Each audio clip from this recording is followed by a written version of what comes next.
महंगाई का मुद्दा है। सबसे बड़ा मुद्दा आज महंगाई है। और मैं सिर्फ सब्जी, फल, आटा, गेहूं, इस सब की मैं महंगाई नहीं कह रही हूं। ये तो है ही, जब टमाटर 150 रुपए में आप खरीद नहीं सकते तो ये तो है ही। लेकिन इस महंगाई से किस तरह आपकी कमर तोड़ी जा रही है उसकी बात कर रही हूं। मैं वो बात कर रही हूं कि जब घर में इतनी बारिश हो रही है, आजकल छत से कुछ पानी गिर रहा है, आपको मरम्मत करवानी है, वो मरम्मत महंगी हो गई है। आपको किसी के घर जाना है, कुछ ले जाना है उनके लिए, वो खरीदना मुश्किल हो गया है। आपके बच्चों की फीस भरना मुश्किल हो गया है। इतनी बारिश में जो बच्चे स्कूल पाठशाला तक जा रहे हैं उनके लिए छाता खरीदना मुश्किल हो गया है। आपके पूरे जीवन पर एक बहुत बड़ा बोझ बन गई है ये महंगाई। तो ये सिर्फ टमाटर के भाव की बात नहीं है, ये बात आपके जीवन की है कि किस तरह आप गुजारा कर पा रहे हैं। मैं समझ नहीं पा रही हूं। मेरी बहनें यहां बैठी हैं, सबसे बड़ा बोझ इन पर है। समाज का बोझ, महंगाई का बोझ मेरी बहनें उठाती हैं सबसे ज्यादा। आज रसोई के लिए सामान खरीदना है, तेल खरीदनी है, वो भी नहीं मिलती। गैस का सिलेंडर मिलता तो था, उसमें गैस भरना ही मुश्किल हो गया है। आज आपको खरीदने जाना है तो 1000 रुपए से कम नहीं मिल रहा। बच्चों की परवरिश कैसे होगी? सुबह उठ के आप अगले दिन का सामना कैसे करते हैं? कोई बीमार पड़ जाता है तो घबराहट उनकी भी होती है और इस बात की भी होती है कि मैं दवाई कहाँ से खरीद के लाऊं। घर पे बीमार पड़ा है लेकिन दुकान जाकर इतनी महंगाई है कि दवाई ही नहीं मिलेगी, मैं क्या करूं? आज ये है आपकी परिस्थितियां।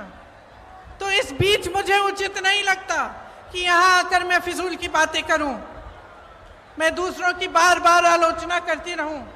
मुझे ये उचित लगता है कि हर चुनाव में, हर प्रदेश में, हर गांव में, हर मोहल्ले में जब कोई नेता जाता है तो उसे जनता के मुद्दों पर बात करना पड़ेगा।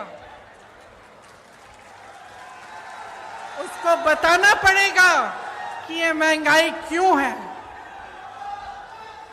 कि महंगाई के साथ साथ इतनी बेरोजगारी क्यों है, कि एक ऐसी सरकार क्यों है आज हमारे देश में जिसने पूरी की पूरी देश की संपत्ति 1 या 2 बड़े बड़े बिजनेस वालों को बेच दी।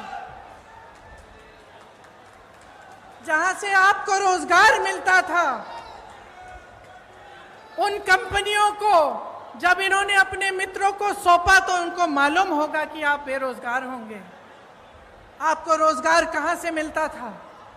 पीएसयू से मिलता था, बड़ी बड़ी जो सरकारी कंपनी थी उनसे मिलता था।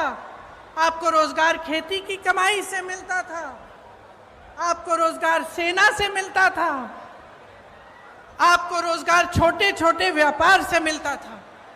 आज परिस्थितियां क्या हैं?